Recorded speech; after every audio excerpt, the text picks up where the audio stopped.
So anyway, I'm here just to give an invitation for everybody for the conference next year.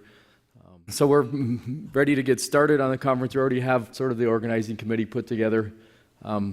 Obviously, Linda Hinshaw is our equivalent of Sally, who does all of the work and just asks us for advice every now and then as what to do. And then we have the people from the university, Dirk and Dave Siegel, that really sit on every conference committee, and Chris Barretter from Colorado State as well. So I'll be the conference chair again for this conference. Then we have our organizing committee as it sets today, and I think there's quite a few of them out here. If you're on the organizing committee and you're here, if you could stand up for a second, because these guys do a lot of work as well, reviewing the papers and whatnot. I know Mike's here, and Brian and Jack. I don't know if Clint's here, so we had a few of them here. We appreciate all their help as well. I know the history is in the book as well, but John Nelson started this back in 1978, the Uranium Mine Tailings Symposium, with funding that he had through the Nuclear Regulatory Commission. The uranium industry was pretty flat in the mid-'80s, so the conference wasn't held for a few years. Came back in 1994 as the Tailings and Mine Waste Conference. It was always in January on campus, the last week before school was back in session, and it's usually quite frigid and cold. But went on for quite a few years.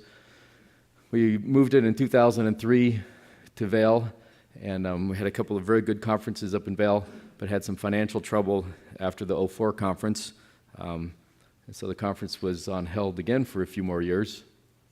And then started the current rotation between the three universities in 2008, and you can see the rotation through CSU, U of A, and UBC. So the conference next year was hosted again by Colorado State, and we'll be back in the Keystone Resort, the same location as last year. Just the resort center, obviously not as nice as this. Nothing we have compares with this. So this is a unique venue. We just really can't compete. But it's a nice conference center. It's laid out well. The conference center has a good staff, do a good food service, and take care of us. Lodging options are somewhat different. There's conference centers one side of the road with a little walkway over it, and there's several different hotel options on the other side of the road.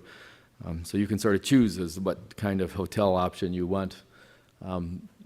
There's the traditional lodge spa, the other inn, and then a variety of rates depending on what kind of lodging you're looking at. But these rates are already all negotiated and discounted.